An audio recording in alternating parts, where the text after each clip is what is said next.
నమస్కారం CMR news వార్తలకి స్వాగతం. నా పేరు సుమలత. వార్తల్లో ముందుగా హెడ్లైన్స్.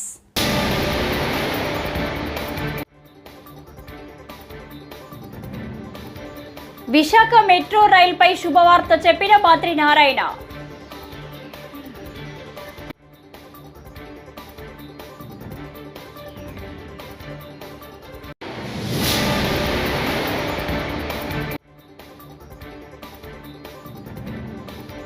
పెండింగ్ లో ఉన్న ఉపాధ్యాయ పోస్టులన్నింటినీ భర్తీ చేస్తాం మంత్రి నారా లోకేష్.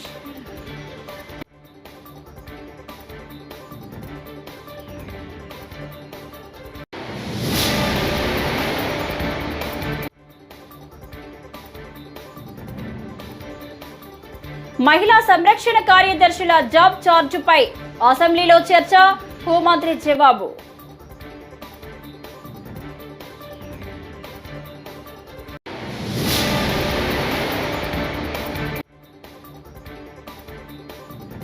లగచర్ల ఘటన, నిందితులు ఎంత పెద్దవారైనా వదిలిపెట్టాం మంత్రి కోమటిరెడ్డి.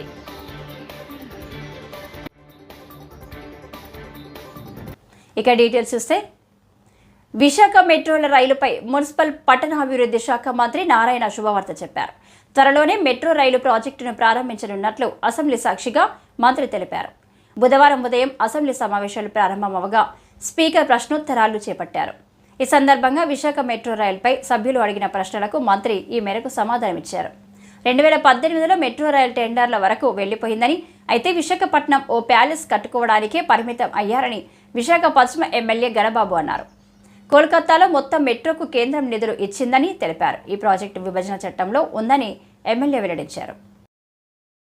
వచ్చిన తర్వాత ఎన్డీఏ ప్రభుత్వం 11/8/2024లో 2 ఫేజుల్లో ఈ యొక్క ప్రాజెక్టు కంప్లీట్ చేస్తామని, ఫేజ్ 1 46.23 కిలోమీటర్లు, ఫేజ్ 2 30.67 కిలోమీటర్లు, అది కూడా కలకటా మోడల్లో. కలకటాలో 100% యాక్చువల్గా గవర్నమెంట్ ఆఫ్ ఇండియా రైల్వే వాళ్ళు ఆ ప్రాజెక్ట్ టేకప్ చేశారు. ఆ మోడల్లో చేస్తారు నిర్ణయించడం. దానికి సంబంధించి నేను పోయి యాక్చువల్ కన్సర్న్ మంత్రి గారికి యాక్చువల్ రిప్రజెంటేషన్ ఇవ్వడం జరిగింది. ముఖ్యమంత్రి గారు కూడా ఒక 15 రోజుల క్రితం ప్రైమ్ మినిస్టర్ గారికి లెటర్ రాశారు అధ్యక్ష. ఇందులో ఫేజ్ 1లో కారిడార్ 1 స్టీల్ ప్లాంట్ నుంచి కొమ్మాడి వరకు 34.4 కిలోమీటర్లు, 29 స్టేషన్స్. కారిడార్ 2 గురుద్వార నుంచి ఓల్డ్ పోస్ట్ ఆఫీస్ వరకు 5.07 కిలోమీటర్లు, అది 6 స్టేషన్స్. కారిడార్ 3 తాడిచెర్లపాలెం నుంచి చిన్నవాల్టేరు వరకు 6.75 కిలోమీటర్స్, 7 స్టేషన్స్. మొత్తం వెరిసి 46.23 కిలోమీటర్లు, 42 స్టేషన్స్. 11,495 కోట్లతో యాక్చువల్గా ఇది ఎస్టిమేషన్ చేపట్టింది అధ్యక్ష. అయితే ఫేజ్ 2 కొమ్మాడి నుంచి భోగాపురం ఎయిర్పోర్ట్ వరకు 30.67 కిలోమీటర్లు, 12 స్టేషన్స్. మొత్తం కలిస్తే 76.9 కిలోమీటర్లు. అయితే ఫస్ట్ ఫేజ్ యాక్చువల్గా చేసి తర్వాత సెకండ్ ఫేజ్ పోతామని, ఎందుకంటే పెండింగ్ లో ఉన్న ఉపాధ్యాయ పోస్టులన్నింటినీ వచ్చే ఏడాది భర్తీ చేస్తామని విద్యాశాఖ మంత్రి నారా లోకేష్ చెప్పారు. రెండో రోజు అసెంబ్లీ సమావేశాల్లో భాగంగా ప్రశ్నోత్తరాల సమయంలో అడిగిన ప్రశ్నకు ఆయన సమాధానమిచ్చారు. ఎలాంటి న్యాయ అడ్డంకులకు ఆస్కారం లేకుండా నోటిఫికేషన్ ఇస్తామని స్పష్టం చేశారు. నాకన్నా మీకే బాగా తెలుస్తుంది. దాంట్లో అధ్యక్ష 9 డిఎస్సీలు చంద్రబాబు నాయుడు గారు గౌరవ ముఖ్యమంత్రి గారు నాయకత్వంలో కూడా జరిగింది అధ్యక్ష. ఈ ప్రభుత్వం అధికారంలోకి వచ్చిన తర్వాత తొలి సంతకం మెగా డిఎస్సీ మీద పెట్టడం జరిగింది అధ్యక్ష.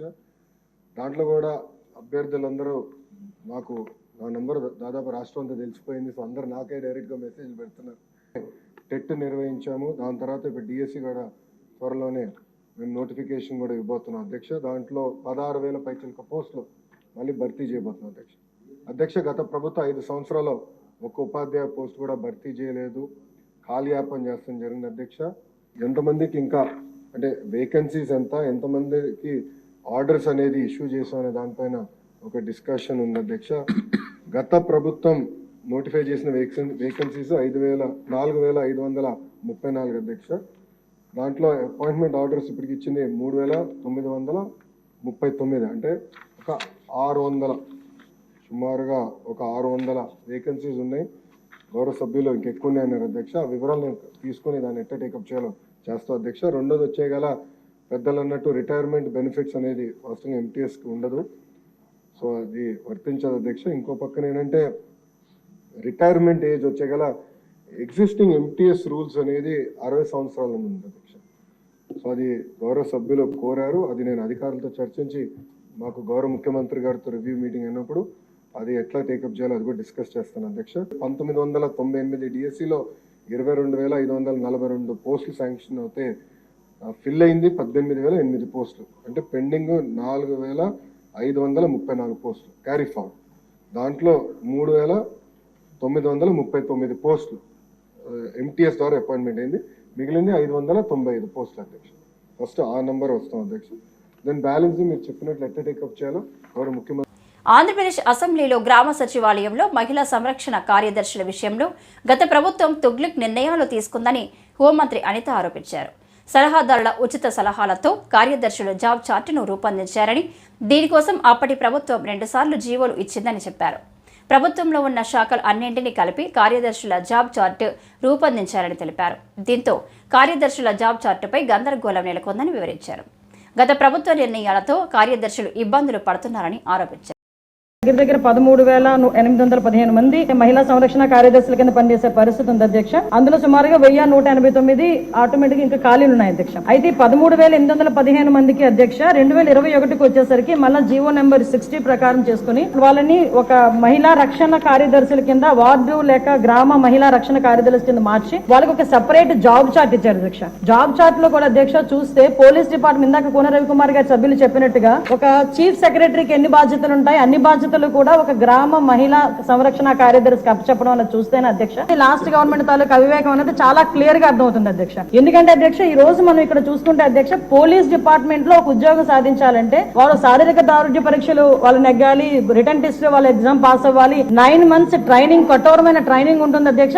కఠోరమైన ట్రైనింగ్ తర్వాతనే ఆ పోలీస్ కానిస్టేబుల్స్ కింద వాళ్ళు అందరూ కూడా బయటకు వచ్చి పోలీస్ డిపార్ట్మెంట్ వర్క్ చేసే పరిస్థితి ఉంటుంది అధ్యక్ష. కానీ వీళ్ళని మహిళా రక్షణ కార్యదర్శి కింద ఏర్పాటు చేసిన తర్వాత కేవలం 2 వారాలు వాళ్ళకి ట్రైనింగ్ ఇచ్చి, ఒకటేమో ఒక వారం పోలీస్ డిపార్ట్మెంట్ వాళ్ళు, ఇంకొక వారం ఐసిడిఎస్ డిపార్ట్మెంట్ వాళ్ళు ట్రైనింగ్ ఇచ్చి ఓవరాల్ చెప్పాలంటే వీళ్ళు గ్రామాల మీద వదిలేశారు అధ్యక్ష. వాళ్ళు పంపించిన తర్వాత కూడా వాళ్ళకి ఇష్టాలు కూడా గ్రహించకుండా పోలీస్ డ్రెస్ కూడా వాళ్ళకి వేయడానికి ఇంచుమించుగా పోలీస్ యూనిఫామ్ కూడా వాళ్ళకి వేయాలి అని చెప్పి వాళ్ళు రిస్ట్రిక్ట్ చేస్తే వాళ్ళు కూడా దానికి భయపడి బాధపడి చాలా మంది కోర్టులకు వెళ్ళిన సందర్భాలు కూడా ఉన్నాయి అధ్యక్ష. ఈ రోజు కోర్టులో దగ్గర 7 రిట్ పిటిషన్లు మహిళా కార్యదర్శికి సంబంధించి ఆ పోలీస్ డ్రెస్ విషయంలోని కానీ వీళ్ళు జాబ్ చార్ట్ ఒక అవగాహన లేకుండా డబ్బులు ఇచ్చుకుని పెట్టుకున్నాడు కదా. ఆ మేధావులందరూ కలిపి ఆల్రెడీ 12,000 మంది వీళ్ళు పనిచేస్తున్నారు కదా, వీళ్ళని వాళ్ళు పోలీసుల కింద కన్వర్ట్ చేసేస్తే వాటిని తగ్గించి వచ్చని ఒక ఉచిత సలహా పడేశారు అధ్యక్ష. దానికి వెనకాతలు ఒక పోలీస్ డిపార్ట్మెంట్ మీద ఒక అవగాహన, పోలీస్ రిక్రూట్మెంట్ మీద ఒక అవగాహన, వాళ్ళ తాలూకా జాబ్ చార్ట్ మీద ఒక అవగాహన ఉండుంటే ఇలాంటి పని చేసి ఉండేవారు కాదు అధ్యక్ష. ఈ రోజు వీళ్ళ పరిస్థితి ఏమైపోయిందంటే వీళ్ళు వెళ్ళి రిపోర్ట్ చేయాల్సింది గ్రామ సెక్రటరీకి రిపోర్ట్ చేయాలి.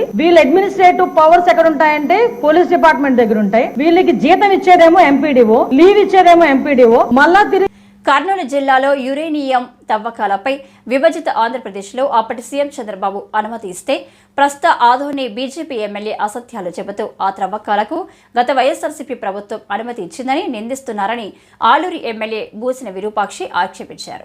ఈ మేరకు టీడీపీ ప్రభుత్వం 2015 జూన్ 23న జారీ చేసిన జీవో చూపిన ఆయన యురేనియం త్రవ్వకాలను ఎవరు ఎప్పుడు ప్రారంభించారన్నది కావాలంటే క్షేత్రస్థాయిలో చూపిస్తారని వెల్లడించారు. మీడియా ప్రతినిధులు వస్తారంటే స్వయంగా తన కారును తీసుకెళ్లి స్థానిక ప్రజలతోనే మాట్లాడిస్తారని చెప్పారు. సైకిల్ మోటార్ వేస్తే జోకర్ అవుతారా ఎమ్మెల్యే గారు? అంటే వెహికల్లో పోతేనే జోకర్ గారా? నేను ఒకటే చెప్తున్నాను. మళ్ళీ ఇప్పుడుండే మన నిమ్మల రామానాయుడు ఆయన సైకిల్లో ప్రచారం చేసినారు. అంటే ఆయన సైకిల్లో ప్రచారం చేస్తే ఆయన జోకర్ అయిపోతాడా? ఏదన్నా కానీ మాట్లాడేటప్పుడు కొద్దిగా మాకు అధికారం ఉందో లేదని అనవసరమైన మాటలు మాట్లాడకూడదు. ఆయన మీరే చూస్తున్నారు కదా, ఇప్పుడు ట్రోల్ అవుతున్నా కదా, సైకిల్లోనే కదా ప్రచారం చేసేది. నీకు 15,000, నీకు 15,000, నీకు 18,000, నీకు 18,000 అనేది సైకిల్లో పోయే కదా. అంటే ఆయన జోకర్ అయిపోయినా ఏదన్నా మాట్లాడేటప్పుడు ఖచ్చితంగా ఆలోచన చేసి మాట్లాడాలా. జోకర్ అంటే ఎందుకోసం అంత సైకిల్ మోటార్లు పోతే జోకరా? పోలీసుల కోసం పోలీసులు అడ్డుకుంటే మా ప్రజలు ఎంత ప్రాణాంతకమైన. ఇప్పుడు ఈ రోజు మేము ఆ రోజు అంత చేసిన దానికి ఈరోజు దాన్ని రద్దు చేసే విధంగా మాట్లాడినారు. అదేవిధంగా ఇంకోటి చెప్తున్నాను, అక్కడ ఆ ఊరు వాళ్ళందరూ సోషల్ మీడియాలోన పోస్టులు పెట్టినారు. మనకి ఇట్లా ప్రాణాంతకమైన అది చాలా డేంజర్, అది వస్తే మనకి చాలా ఇబ్బంది అయితే మన ఈ గ్రామాల్లో ఉండే పరిస్థితి లేదు అనే విధంగా పెట్టింటే పోలీసులు మీకు ఎందుకు అంత భయము? దాదాపుగా 100-150 మందిని పిల్లల్ని అక్కడ ఉండే గ్రామస్తుల పిల్లల్ని తీసుకొచ్చి కేసులు పెట్టే విధంగా పిలుచుకొచ్చేస్తే మొత్తం ఆ గ్రామస్తులు మొత్తం అందరూ వస్తే అప్పుడు వదిలిపెట్టినారు. మీకెందుకు భయం అని చెప్తున్నాను నేను.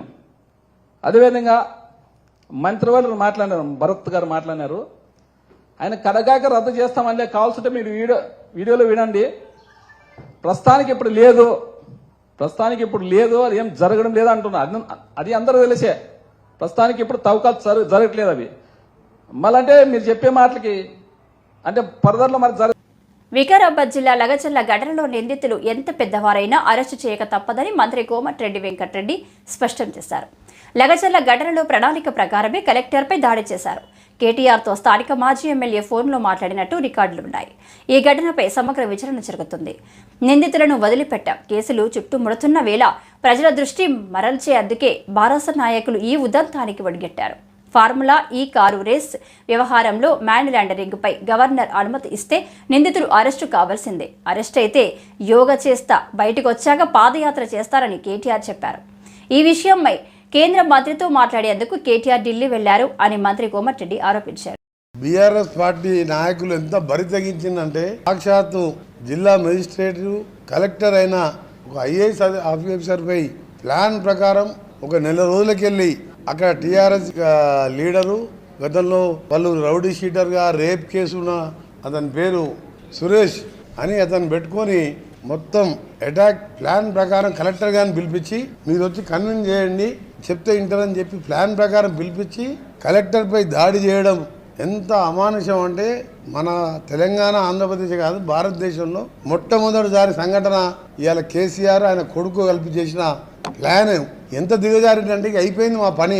ఫ్రస్ట్రేషన్లో ఒకవైపు F1 కేసులు, ఒకవైపు ఎలక్ట్రిసిటీ కమిషన్ రిపోర్ట్ ఇచ్చింది, ఎంక్వైరీ కమిషన్, దాంట్లో కేసీఆర్ నోటీసులు ఇస్తే ఆయన హైకోర్టు పోయి స్టే చేసుకున్నాం. ఒకవైపు కాళేశ్వరం కూడా రిపోర్ట్ సబ్మిట్ చేసింది. ఇక మొత్తం పార్టీ భవిష్యత్తు కాదు కదా, మా పర్సనల్ భవిష్యత్తు కూడా లేదు.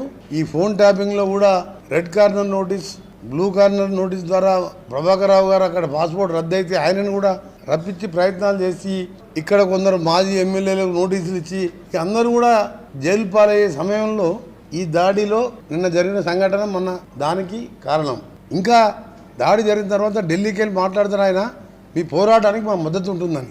ఇంకా మీరు ఆలోచించండి తెలంగాణ ప్రజలారా, ఈయన అమెరికాలో చదువుకొని వచ్చిన వ్యక్తి సాక్షాత్ ఒక ఐఏఎస్ ఆఫీసర్ జిల్లా మెజిస్ట్రేట్ మీదనే ఈ విధంగా చేస్తే మీరు కొండపోచమ్మ అన్ని పల్లన్న సాగరు కమిషన్ల కోసం పోలీసులను పెట్టి దౌర్జన్యంగా 79,000 ఎకరాలు గుంజుకొని ఆ రోజు మీరు రెచ్చగొడితే మీరు అక్కడ ప్రాజెక్టు కట్టేవాళ్ళ? ఇది చాలా దురదృష్టకరమైన సంఘటన. దాని మీద ఎంత పెద్ద వాళ్ళు ఉన్నా సరే ఒక మాజీ ఎమ్మెల్యే 42 సార్లు మాట్లాడిందంట.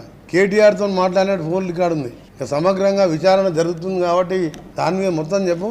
ఎంక్వైరీ రిపోర్ట్ వచ్చిన తర్వాత ఎంత పెద్దోడు ఉన్నా లోపలికి పోవాల్సిందే. ఎందుకంటే కలెక్టర్కే భద్రత లేనప్పుడు, భద్రత అంటే వరి తెగించి ప్లాన్ చేసి రౌడీ షీటర్ని రేప్ కేసును తీసుకొచ్చి ఆయన ఒక టీఆర్ఎస్ లీడరు అటువంటి బ్యాచ్ని పెట్టి దాడి చేయించింది. సినిమా సీరియస్ గా నడుస్తున్నప్పుడు డైవర్షన్ కోసం ఒక కమేడియన్ వస్తాడు. అచ్చం అలాగే ఇప్పుడు టీడీపీ ఆఫీసులో ఆనం వెంకటరమణారెడ్డి అనే ఓ కమేడియన్ ప్రత్యక్షమయ్యాడు. విచక్షణ లేకుండా మాట్లాడుతున్నాడు అంటూ వైఎస్ఆర్సీపీ రాష్ట్ర అధికార ప్రతినిధి పుత్త శివశంకర్ రెడ్డి ఆక్షేపించారు. ఆనం ఇకనైనా నోరు అదుపులో పెట్టుకోవాలని, లేకపోతే తాము మాట్లాడగలమని ఆయన హెచ్చరించారు. మంగళవారం తాడేపల్లిలోని వైఎస్ఆర్సీపీ కేంద్ర కార్యాలయంలో పుత్త శివశంకర్ రెడ్డి మీడియాతో మాట్లాడారు. మామూలుగా సినిమాలో సీరియస్గా సినిమా జరిగేటప్పుడు మధ్యలో ఒక కామెడీ సీన్ ఉంటుంది. ఎందుకంటే జనాల్ని ఒక కమెడియన్ వచ్చేసి ఎంటర్టైన్ చేస్తాడు. అచ్చం అదేలాగా ఈరోజు తెలుగుదేశం పార్టీ కార్యాలయం నుంచి ఏదో అసెంబ్లీ గురించి దాని గురించి రాష్ట్రం అంతా చర్చ జరుగుతున్నప్పుడు ఒక కమెడియన్ వచ్చాడు. ఆ కమెడియన్ వచ్చి ప్రెస్ మీట్ పెట్టి ఏదేదేదో పిచ్చి కారుకుతలన్నీ కూశాడు. ఏం కూశాడు? జగన్మోహన్ రెడ్డి గారికి ఏదో మెంటల్గా బాగలేదు, దాని గురించి ఏదో బెతలం హాస్పిటల్ తీసుకెళ్ళాలి, అధ్యక్షులు మార్చాలి, అసెంబ్లీకి ఎందుకు రావు అని ఏదో నానా మాటలు అన్నాడు.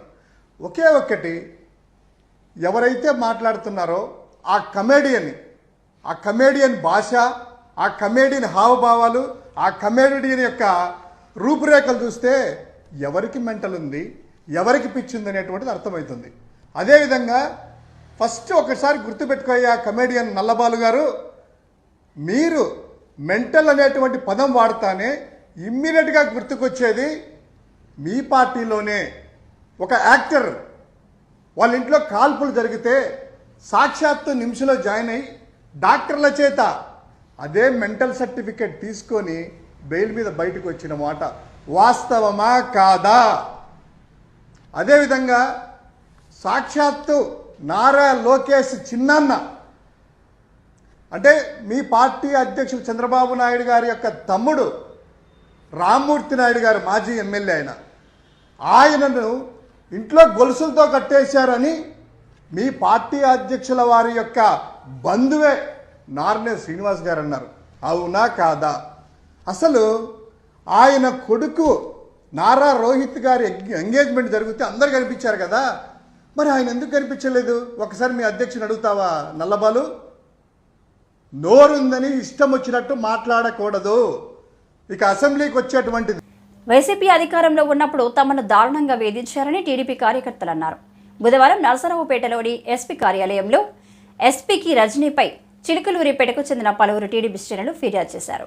ఈ సందర్భంగా బాధితులు మాట్లాడుతూ తమను కొట్టి చిత్రహింసలకు గురిచేసి పైశాచిక ఆనందం పొందారన్నారు. విచారణ జరిపి కేసు నమోదు చేయాలని ఎస్పీ శ్రీనివాసరావుని కోరామన్నారు. పనిచేసిన సిఐ సూర్యనారాయణ వాళ్ళ మంత్రి పిఏలు ఇద్దరు రామకృష్ణ ఫణేంద్ర కుమార్ మీద ఈరోజు ఎస్పీ గారికి కంప్లైంట్ ఇవ్వడం జరిగింది. ఎందుకంటే 2019లో వైసీపీ ప్రభుత్వం వచ్చిన తర్వాత గతంలో సిబిఎన్ ఆర్మీగా పనిచేశానని నేను పత్తిపాటి పుల్లారావు గారికి అనుకూలంగా పత్తిపాటి పుల్లారావు గారితో పాటు తిరిగానని నన్ను అక్రమంగా నిర్బంధించి 5 రోజులు అక్రమంగా నిర్బంధించి సిఐ సూర్యనారాయణ ఆయన విశిక్షణ రహితంగా కొట్టాడు. కొట్టేదే కాక ఆ రోజున ఎమ్మెల్యే తర్వాత మంత్రి విడుదల రజనీకి వాట్సాప్ కాల్ వీడియో కాల్ ద్వారా ఫోన్ చేసి వీడియో కాల్ చూపిస్తూ నన్ను కొట్టడం జరిగింది లైవ్లో. ఆ రోజు ప్రత్యేక సాక్షులు కూడా మా టౌన్ పోలీస్ స్టేషన్ పక్కనే అంబేద్కర్ భవనం ఉంది. ఆ భవనంలో మాలమహానాయుడు కమిటీ వేస్తున్నారు. ఆ కమిటీలో కనీసం మినిమం 100 మంది పైన ఉంటారు. ఆ కమిటీ సభ్యులు కూడా సాక్ష్యమే. అయితే విశిక్షణ రహితంగా కొట్టి సైకో ఆనందం పొందిన మంత్రి విడుదల రజనీపై వారి బృందంపై తగు చర్యలు తీసుకోవాలని ఈరోజు ఎస్పీని కలిసి మా గోడు వెళ్ళబుచ్చుకున్నాం. అదే కాకుండా గవర్నమెంట్ వైసీపీ ప్రభుత్వం 5 సంవత్సరాల్లో ఎన్నిసార్లు పోలీస్ స్టేషన్ తీసుకెళ్లారో, ఎన్నిసార్లు ఇబ్బందులు గురి చేశారో, చిలకలూరిపేటలో బ్రతకటానికి వీలు లేదనే విధంగా దళితులపై దాడులు చేసిన ఘనత విడుదల రజనీది. ఈ రోజున వచ్చి ప్రతిపక్షంలో వాళ్ళ వైసీపీ సోషల్ మీడియా వాళ్ళని ఏదో చేస్తున్నారని నంగ పలుకులు పలుకుతూ మహానటి స్టేట్మెంట్లు ఇస్తూ మాట్లాడుతున్నారు. గతంలో ఆంధ్రప్రదేశ్ శాసనసభ బడ్జెట్ సమావేశాల్లో బుధవారం తణుకు నియోజకవర్గ ఎమ్మెల్యే ఆర్ఎంఎల్లి రాధాకృష్ణ పాల్గొని ప్రసంగించారు. అత్తిలి గ్రామంలో ప్రభుత్వ జూనియర్ కాలేజీకి కొత్త బిల్డింగ్ నిర్మాణం కోసం నిధులు మంజూరు చేయమని ప్రభుత్వాన్ని కోరారు. బ్రిటిష్ కాలంలో కట్టిన బిల్డింగ్ కావడంతో శిథిలావస్థకు చేరుకోవడంతో గత టీడీపీ ప్రభుత్వంలో నిధులు మంజూరు చేసి పనులు ప్రారంభించిన వైసీపీ హయాంలో ఆగిపోయారన్నారు. ధన్యవాదాలు అధ్యక్ష. తణుకు నియోజకవర్గంలో అత్తిలి గ్రామంలో మాకు ఒక గవర్నమెంట్ జూనియర్ కాలేజీ ఉంది సార్. ఆ గవర్నమెంట్ జూనియర్ కాలేజీకి సంబంధించినటువంటి బిల్డింగ్ బ్రిటిష్ కాలంలో కట్టినటువంటి బిల్డింగ్ అది పూర్తిగా శిథిలావస్థకు చేరినటువంటి దశలో 2014-19లో గౌరవ ముఖ్యమంత్రి నారా చంద్రబాబు నాయుడు గారు ఆ రోజు నిధులు కేటాయించి ఆ బిల్డింగ్ కన్స్ట్రక్షన్ కూడా శంకుస్థాపన చేయడం జరిగింది అధ్యక్ష. కానీ తర్వాత వచ్చినటువంటి ప్రభుత్వంలో దాన్ని పూర్తిగా నిర్లక్ష్యం వహించడం వల్ల మరలా అది బిల్డింగ్ పనులన్నీ ఆగిపోయినాయి సార్. ఈసారి మరలా మన ప్రభుత్వం వచ్చిన తర్వాత మన డైనమిక్ మినిస్టర్ గారు లోకేష్ గారి ఆధ్వర్యంలో ఆ బిల్డింగ్ ను కూడా పూర్తిగా నిధులు కేటాయించి పూర్తి చేసే విధంగా ప్రభుత్వం చర్యలు తీసుకోవాలని ఈ సందర్భంగా మీ ద్వారా కోరుతున్నాను. రైతులకు, కౌలు రైతులకు రబీ సాగుకు అవసరమైన వరి, అపరాల విత్తనాలు సబ్సిడీపై అందించాలని ఆంధ్రప్రదేశ్ రైతు సంఘం జిల్లా కార్యదర్శి కె శ్రీనివాస్ కోరారు. బుధవారం ఏలూరు నగరంలోని స్థానిక అన్య భవనంలో రబీ విత్తన కొరతపై ఆయన మాట్లాడారు. ఏపీ సీడ్స్ వద్ద, రైతు సేవా కేంద్రాల వద్ద రైతులకు అవసరమైన రబీ విత్తనాలు అందుబాటులో లేకపోవడం పట్ల ఆయన ఆందోళన వ్యక్తం చేశారు. కె శ్రీనివాస్, ఆంధ్రప్రదేశ్ రైతు సంఘం ఏలూరు జిల్లా కార్యదర్శి. ఈరోజు రబీకి సంబంధించిన విత్తన కొరత కనబడతా ఉన్నది. ప్రధానంగా వ్యవసాయ శాఖ సరైన ఇండియన్ పెట్టకపోవడం వల్ల ఏపీ సీడ్స్లో వరికి సంబంధించి అపరాలకు సంబంధించిన విత్తనాలు అందుబాటులో లేక రైతులు కౌలు రైతులు ఇబ్బంది పడుతూ ఉన్నారు. కాబట్టి వ్యవసాయ శాఖ సక్రమంగా వ్యవహరించకపోవడం వల్ల ఇవాళ రబీకి సంబంధించిన విత్తన కొరతని రైతులు ఎదుర్కోవాల్సిన పరిస్థితి ఏర్పడింది. ప్రధానంగా కృష్ణా డెల్టా పరిధిలో రెండో పంట వరి లేకపోవడం వల్ల అపరాల పంటని రైతులు సాగు చేస్తూ ఉన్నారు. మినుములు అలాగే పెసర పంటని సాగు చేస్తున్న పరిస్థితి ఉన్నది. మరి ఇట్లాంటి అపరాలకు సంబంధించిన విత్తనాలని రైతులకి ఏపీ సీడ్స్ ద్వారా అందించాల్సిన అవసరం ఉంది. మరి ఎక్కడ కూడా రైతు సేవా కేంద్రాల్లో కూడా ఈరోజు విత్తనాలు అందుబాటులో లేక ఇవాళ ఏపీ సీడ్స్ దగ్గరికి వచ్చి రైతులు అడుగుదిరిగి వెళ్ళాల్సిన పరిస్థితి కూడా వస్తూ ఉన్నది. కాబట్టి ప్రభుత్వం స్పందించి ఈ రబీకి సంబంధించిన అపరాల విత్తనాలు ఎంత కావాలో, ఏ వెరైటీస్ కావాలో అవి అన్నింటినీ కూడా వ్యవసాయ శాఖ ఇండియన్ పెట్టి రైతులకు అందుబాటులో ఉంచాల్సిన అవసరం ఉందని చెప్పేసి మేము రైతు సంఘంగా భావిస్తూ ఉన్నాం. అట్లే రబీకి సంబంధించిన వరి విత్తనాలు కూడా రైతులు ఇవాళ సబ్సిడీ మీద ఆధారపడి ఇవాళ వ్యవసాయ శాఖ చుట్టూ తిరుగుతూ ఉన్నారు. మరి కార్యాలయం చుట్టూ తిరుగుతున్నా సరే ఆ రకంగా విత్తనాలు అందుబాటులో ఉంచకపోవడం వల్ల రైతులు ఇబ్బంది పడాల్సిన పరిస్థితి వస్తూ ఉంది. మరి వ్యవసాయ శాఖ సక్రమంగా వ్యవహరించకపోవడం వల్ల రైతులు ఇబ్బంది పడాల్సిన పరిస్థితి ఏర్పడింది. కాబట్టి ఎప్పటికైనా వ్యవసాయ శాఖ అధికారులు స్పందించి రైతులకు అవసరమైన సబ్సిడీ విత్తనాలు అందుబాటులో ఉంచే విధంగా రైతు సేవా కేంద్రాల ద్వారా రైతులకు అందించే విధంగా చర్యలు తీసుకోవాలని చెప్పేసి రైతు సంఘం తరఫున కోరుతా ఉన్నాం. ఈ రబీకి సంబంధించిన విత్తనాలే సమస్య. విజయనగరం స్థానిక ద్వారపుడి శివారులో గంజాయి విక్రయిస్తున్నారనే సమాచారం అందుకున్న రూరల్ సిఐ బి లక్ష్మణరావు బుధవారం ఎస్ఐ అశోక్ కుమార్ తదితర సిబ్బందితో దాడులు నిర్వహించారు. ఈ దాడుల్లో గంజాయి విక్రయిస్తున్న మునక్కాల జగన్నాథం, బోని అఖిల్, వెంకట ఆదిత్యులను అదుపులోకి తీసుకుని వారి వద్ద నుండి 5 కేజీల గంజాయి స్వాధీనం చేసుకుని అరెస్టు చేసి వారిని కోర్టుకు తరలించినట్లు డీఎస్పీ శ్రీనివాసరావు తెలిపారు.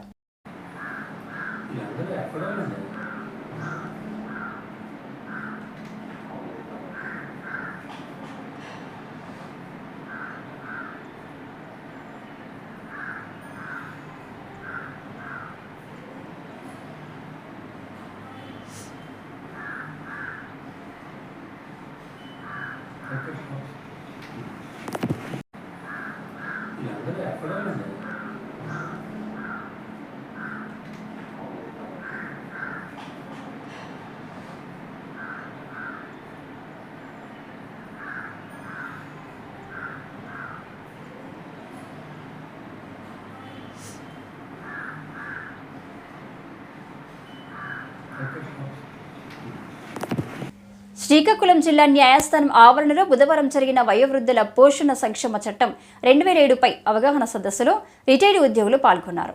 ఈ సందర్భంగా జిల్లా సీనియర్ సివిల్ జడ్జి రెడ్డి సన్యాసి నాయుడు మాట్లాడుతూ భారతీయ సమాజంలో సాంప్రదాయ పద్ధతులు, విలువలు, పెద్దవారి భద్రత సంరక్షణకు అధిక ప్రాధాన్యత ఇచ్చారని చెప్పారు.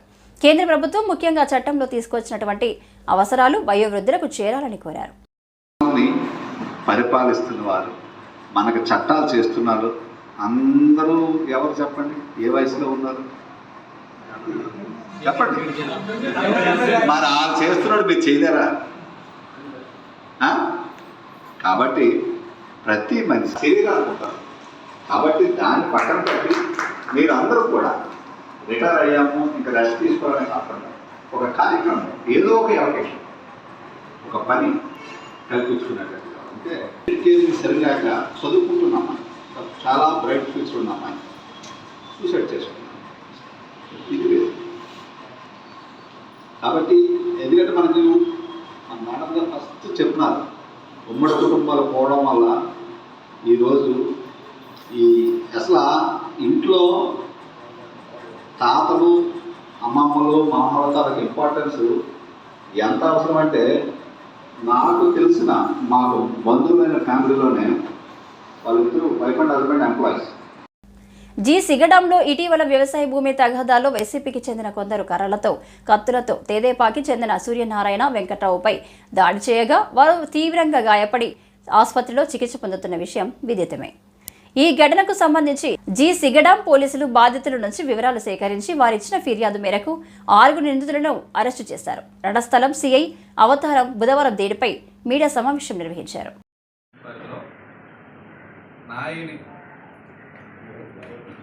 సూర్యనారాయణ అండ్ నాయన వెంకట్రావు అనే ఇద్దరు బ్రదర్స్ హాస్పిటల్ అడ్మిట్ చేయడం జరిగింది. ఆయన ఇక్కడ హాస్పిటల్ ఎమర్జెన్సీ స్టేట్మెంట్ ప్రకారంగా జీసీగడ ఎస్ఐ గారు 307 అండ్ 324 కేసు కింద కేసు నమోదు చేయడం జరిగింది. అదే పాత ఐపీఎస్ ప్రకారం 307 బిఎన్ఎస్ యాక్ట్ ప్రకారంగా సంబంధించిన సెక్షన్ కేసు నమోదు చేయండి. ఏంటంటే నాయని సూర్యనారాయణకి, నాయని శివన్న ఈ కుటుంబానికి సంబంధించి సర్వే నెంబర్ 119/21లో ల్యాండ్ 33 సెంటేజ్ డిస్ప్యూట్ ఉంది. ఈ ల్యాండ్ ఏదైతే ఉందో ఇదంతా కూడా అడంగా కానీ రెవెన్యూ రికార్డులు అన్నింటిలో మీద కూడా ఇంజూర్డ్ అయినటువంటి సూర్యనారాయణ పేరు మీద ఉన్నాయి అన్నీ కూడా. వీళ్ళు కోర్టు ఆర్డర్ ప్రకారంగా వీళ్ళు పొజిషన్లోకి వెళ్ళారు. తర్వాత వీళ్ళు సూర్యనారాయణ దాన్ని మళ్ళా రాజాం కోర్టులో అప్పీల్ చేసుకున్నాడు. అదే డిగ్రీ ఫైనల్ ఆర్డర్ టైంలో ఉంది. ఉంటుండగా వ్యవసాయం చేసుకుంటుండగా ఆ కాడికి ఆ రోజు ఉదయం వెళ్ళి ఆల్రెడీ డిస్ప్యూట్లో ఉంటే ఇప్పుడు ఎందుకు వాటర్ తోడుతున్నాను అడగగా ఎవరైతే ముద్దాయిలు శివన్న, లక్ష్మణరావు, సీతన్నాయుడు, శంకర్రావు, గోపి, ఈ రాజు ఈ 6గురు కూడా ఒక ప్లాన్ ప్రకారంగా పెద్ద పెద్ద కర్రలు, కత్తులు, మరణాయుధాలు తీసుకొచ్చి వీరిద్దరిపైన దాడి చేసి హేయంగా వారిపైన విచక్షణ అయితే కొట్టడం జరిగింది. ఎంతో ఇద్దరు కూడా తలకి, కాలుకి దెబ్బలు తగిలాయి. అక్కడ ఉన్నటువంటి వాళ్ళు వచ్చి ఆ సంఘటనని వాళ్ళ బారిని రక్షించారు. అక్కడ వీడియో తీయడం జరిగింది. అది మీరు చూస్తుంటారు. సభ్య సమాజం అందరూ ఖండించేటువంటి విషయం. ఎవరైనా విపరీతంగా లాండ్ ఆర్డర్కి భంగం కలిగించినట్లయినా చట్టాన్ని అవస్థితులు ఉపేక్షించలేదు. కఠినంగా వ్యవహరిస్తాం. మా ఎస్పీ గారిని కేవీ మహేష్ రెడ్డి గారి ఇన్స్ట్రక్షన్. ఈ వార్తలు ఇంతటితో సమాప్తం. మరిన్ని విశేషాలతో మళ్ళీ కలుసుకుందాం. అంతవరకు సెలవు. నమస్కారం.